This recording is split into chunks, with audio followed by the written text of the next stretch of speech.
আজকে আমরা জানবো যে আল্লাহ রাব্বুল আলামিন রোজা সম্পর্কে কোরআনুল কারীমের মধ্যে কি বলেছেন। সরাসরি কোরআনুল কারীমের মধ্যে আমরা চলে যাই। আল্লাহ রাব্বুল আলামিন সূরা বাকারার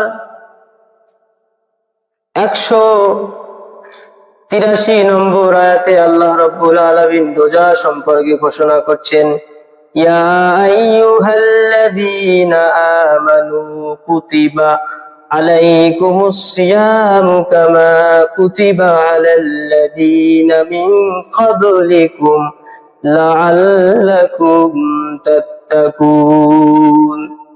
আল্লাহ রাব্বুল আলামিন বলছে, হে ঈমানদাররা, তোমরা যারা ঈমান এনেছো, আল্লাহ রাব্বুল আলামিনকে আল্লাহ বলে বিশ্বাস করেছো এবং মুহাম্মদ রাসূলুল্লাহর প্রতি ঈমান এনেছো, তোমরা শোনো, কুতিবা আলাইকুমুস সিয়াম, তোমাদের উপরে রোজাকে লিখে দেওয়া হয়েছে, ফরজ করে দেওয়া হয়েছে। এখানে আল্লাহ রাব্বুল আলামিন ফরজ আলাইকুমুস সিয়াম বলেননি, কুতিবা আলাইকুমুস সিয়াম বলেছেন। রোজা তোমাদের উপরে লিখে দেওয়া হয়েছে, যেমন করে পূর্ববর্তী নবীদের উম্মাহদের উপরে রোজাকে ফরজ করা হয়েছিল, সেই রূপে তোমাদের উপরেও ফরজ করা হয়েছে। আর আল্লাহ রাব্বুল আলামিন রোজা কেন দিয়েছেন সেটাও আল্লাহ তাআলা বর্ণনা করেছেন, লাআল্লাকুম তাত্তাকুন, যাতে তোমরা তাকওয়াবান হতে পারো, ভয় ভীতি অবলম্বন করতে পারো। সেজন্য করে তোমাদের আমি রমাদান মাসের 1 মাসের রোজাকে আমি ফরজ করে দিয়েছি।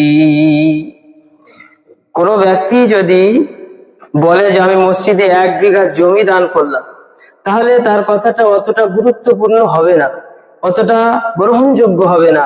যদি কোনো ব্যক্তি বলে যে আমি মসজিদে 1 বিঘে জমি লিখে দিলাম, দলিল করে দিলাম, দলিল করে দিলে তার কথাটা, তার দানটা গুরুত্বপূর্ণ এবং গ্রহণযোগ্য দান হবে। বলুন সুবহানাল্লাহ। তো আল্লাহ রাব্বুল আলামিন এখানে ভালোভাবে খেয়াল করুন, আল্লাহ তাআলা বলছেন যে কুতিবা আলাইকুমুস সিয়াম, তোমাদের প্রতি রোজা লিখে দেওয়া হয়েছে, দলিল সহ লিখে দেওয়া হয়েছে যে রোজা করতেই হবে। আল্লাহ রাব্বুল আলামিন এখানে বলেননি ফারাজা আলাইকুমুস সিয়াম, তোমাদের প্রতি রোজা ফরজ করা হয়েছে, না, তোমাদের প্রতি রোজা ফরজ করা হয়েছে ওইভাবে যে লিখে দেওয়া হয়েছে, দলিল স্বাক্ষর ভাবে যে রোজা করতেই হবে। আল্লাহ রাব্বুল আলামিন সূরা বাকারার অন্য আয়াতে 185 নম্বর আয়াতে আল্লাহ রাব্বুল আলামিন বলছে, ফামান শাহিদা মিনকুমুশ শাহরা ফালইয়াসুম, সুতরাং তোমাদের মধ্যে কেউ যদি এই মাস পেয়ে যায় তাহলে সে যেন রোজা রাখে। তাহলে হুকুমটা কার? জোরে বলেন, হুকুম কার? আল্লাহ রাব্বুল আলামিনের হুকুমটা কি আমাদের উপরে? ফরজ। আল্লাহ তাআলা অপরিহার্য করেছে, রোজা রাখতেই হবে। সুতরাং কোন ব্যক্তি রোজা না রাখার জন্য কোনো অজুহাত ছাড়া করতে পারবে না। অসুস্থ ব্যক্তি আর মুসাফির ব্যক্তি ছাড়া, আর মহিলাদের যে সমস্যা আছে সেই সমস্যার দিনগুলো ছাড়া, আকিল বালিগ পুরুষ সকলের উপরে আল্লাহ রাব্বুল আলামিন রোজা ফরজ করেছেন। কেননা লাআল্লাকুম তাত্তাকুন, যাতে তোমরা ভয় ভীতি তাকওয়া অবলম্বন করতে পারো। একটা মানুষ যখন রোজা রাখে তখন সে অনেক গুনাহ থেকে দূরে থাকে বা বেঁচে থাকে। যেমন বিশ্বনবী সাল্লাল্লাহু আলাইহি ওয়াসাল্লাম বলেছেন, আস-সাওমু জুন্নাহ, রোজা হলো ঢাল স্বরূপ। যেমন যুদ্ধক্ষেত্রে শত্রুপক্ষর নিশানা থেকে, শত্রুপক্ষর আঘাত থেকে বাঁচার জন্য ঢাল ব্যবহার করা হয়, সেই ঢাল স্বরূপ হচ্ছে রোজা।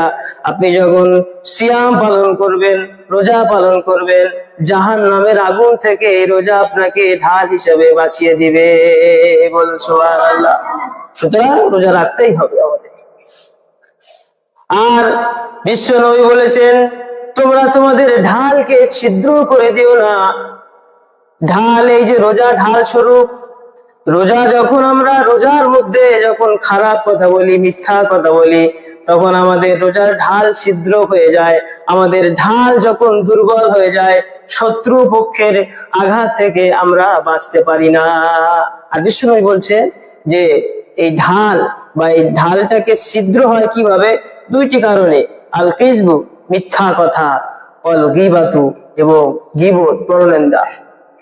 আমরা অনেকে আছি রোজা রাখি এবং যখন তারাবি শেষ হয়ে যায়, ইফতারি শেষ হয়ে যায়, ফজরের নামাজ শেষ হয়ে যায়, কোনো কাজ থাকে না, জোহর পড়ার পরে কোন এক ব্যক্তির নামে তার দোষ ত্রুটি আমরা বলতে থাকি, এটা হলো গীবাত। আর আমরা কথায় কথায় যদি মিথ্যা কথা বলি তাহলে আমাদের রোজা সম্পূর্ণ হবে না, রোজার পরিপূর্ণ হক আদায় হবে না। আমাদের যে ঢাল রক্ষা করার জন্য সেই ঢাল আপনি ছিদ্র করে ফেলেছেন, সুতরাং আপনি জাহান্নামের আগুন থেকে বাঁচতে পারার যোগ্য নয়। এজন্য করে রোজা থাকা অবস্থায় আপনি মিথ্যা কথা বলতে পারবেন না, রোজা থাকা অবস্থায় আপনি গীবত করতে পারবেন না। রোজা মানুষকে অনেক গুনাহ থেকে বাঁচিয়ে দেয়। যখন আপনি সোশ্যাল মিডিয়ার ইউটিউবে ফেসবুকের শর্ট ফিডে আপনি ভিডিও স্ক্রল করতে থাকবেন, করতে করতে হজের ভিডিও, ইসলামিক ভিডিও আসতে আসতে আপনার সামনে যদি অশ্লীল ভিডিও চলে আসে, ওই ঢাল ওই রোজা আপনার হৃদয়ে কোরআন আনা দিয়ে উঠবে যে তুই তো রোজায় আছি, কিভাবে তুই অশ্লীল ভিডিও দেখবি, গানের ভিডিও দেখবি, খারাপ ভিডিও দেখবি। সুতরাং রোজা মানুষকে সতর্ক করে ঢাল হিসাবে, যাতে মানুষ কোনো গুনাহ না করতে পারে, গুনাহ থেকে বাঁচিয়ে রাখে এই রমাদান মাসের রোজা। এজন্য করে আল্লাহ তাআলা বলেছেন লাআল্লাকুম তাত্তাকুন, যাতে তোমরা তাকওয়া অর্জন করতে পারো। এই যে 11টি মাস আমরা গুনাহের মধ্যে জর্জরিত ছিলাম, শয়তান বিভিন্ন রকম ভাবে বিভিন্ন দিক দিয়ে আমাদেরকে ধোঁকা দিয়েছে। আল্লাহ তাআলা শয়তানকে শিকল দিয়ে বেঁধে সমুদ্রের মধ্যে নিক্ষেপ করে দিয়েছে। তাহলে প্রশ্ন করে যে হুজুর, শয়তান তো বাধা আছে, কিন্তু অনেক মানুষ রমজান মাস পেয়েও রোজা রাখে না এবং গুনাহের কাজ করে, মদ খায়, জুয়া খায়, বিভিন্ন পাপাচার কাজ করতে থাকে, তাহলে শয়তান যদি বাধা থাকে তাহলে তাকে কোন শয়তানে ধোঁকা দিচ্ছে যে সে এই ধরনের পাপ কাজগুলো করছে? এর উত্তর আছে। এর উত্তর হচ্ছে যে কোন ঘড়ি আছে একবার ব্যাটারি দিলে, চার্জ দিলে 5 দিন চলে। কোন ঘড়ি আছে একবার চার্জ দিলে বা তার ব্যাটারি দিলে সেটা আপনার 1 মাস পর্যন্ত চলে। কোন ঘড়ি আছে এমন যে ব্যাটারি দিচ্ছে সেটা 1 বছর পর্যন্ত চলছে। তাহলে বুঝতে হবে যে ব্যক্তিটা রমাদান মাস পেয়েও রোজা রাখছে না, খারাপ কাজ করছে, বুঝতে হবে যে তাকে শয়তান এমন ভাবে ধোঁকা দিয়েছে যে রমাদান মাসেও সেই গাড়ি থামছে না, সে তার পাপ কাজের গাড়ি চালিয়েই যাচ্ছে। আল্লাহ তাআলা আমাদের এ থেকে হেফাজত করুন, বলি আল্লাহুম্মা আমিন। জোরে বলি আল্লাহুম্মা আমিন। আল্লাহ রাব্বুল আলামিনের নবী বলেছেন যে কখন তোমরা রোজা রাখবে।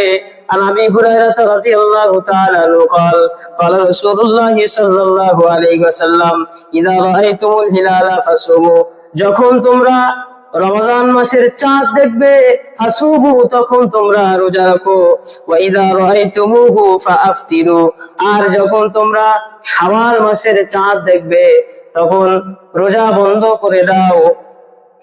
ফাইন গুম্মা আলাইকুম ফাসুমু 30 ইয়াওমান, আর যদি সন্দেহ হয় 29 তারিখে গিয়ে যদি আপনি চাঁদ না দেখতে পারেন, আপনার সন্দেহ হয়েছে, মেঘাচ্ছন্ন থাকার কারণে আপনার সন্দেহযুক্ত হয়েছে যে আজকে চাঁদ উঠেছে কিনা, তাহলে বিশ্ব নবী আদেশ করছেন ফাসুমু 30 ইয়াওমান, তাহলে তুমি 30 দিন রোজা রাখো। কত সুন্দরভাবে বিশ্ব নবী শিক্ষা দিয়েছে যে মেঘাচ্ছন্ন থাকার কারণে যদি চাঁদ না দেখতে পারো তাহলে 30টা রোজা তুমি সম্পূর্ণ করে নাও। আর বিশ্ব নবী সাল্লাল্লাহু আলাইহি ওয়াসাল্লাম রমাদান মাসের ফজিলত বর্ণনা করেছেন। রমাদান মাস হলো এমন মাস, এই 11টি মাসের মধ্যে সর্বশ্রেষ্ঠ মাস হলো রমাদানুল মাস। আর রমাদান শব্দের অর্থ হচ্ছে জ্বালিয়ে দেওয়া, পুড়িয়ে দেওয়া, ভস্ম করে দেওয়া, শেষ করে দেওয়া।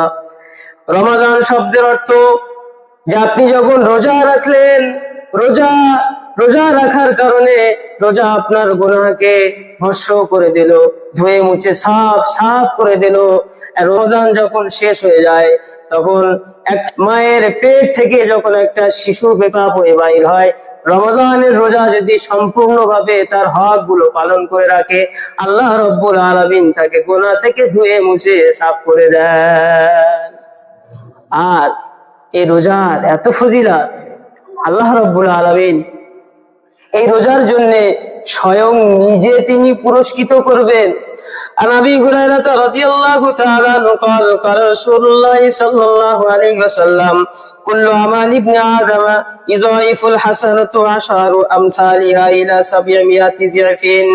আল্লাহর হাবিব সাল্লাল্লাহু আলাইহি ওয়াসাল্লাম বলেছেন, আদম সন্তানের প্রতিটি সৎ কাজের বিনিময়ে 10টি করে নেকি দিয়ে থাকে আল্লাহ রাব্বুল আলামিন, এবং সেই 10টি নেকিকে আল্লাহ তাআলা বাড়াতে বাড়াতে 700 গুণ পর্যন্ত বাড়িয়ে দেন।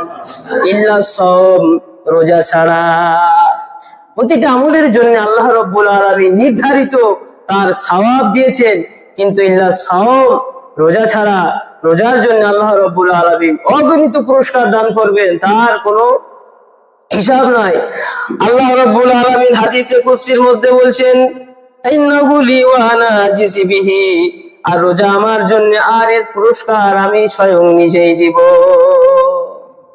তাহলে কোন ম্যানেজার যদি কোনো পারিশ্রমিক দেন, কোনো ব্যক্তিকে শ্রমের মজুরি যদি সে দেন, তাহলে ম্যানেজার সে তার মতো করে দেবে, যতটা নির্ধারিত আছে সেই পরিমাণ দিবে।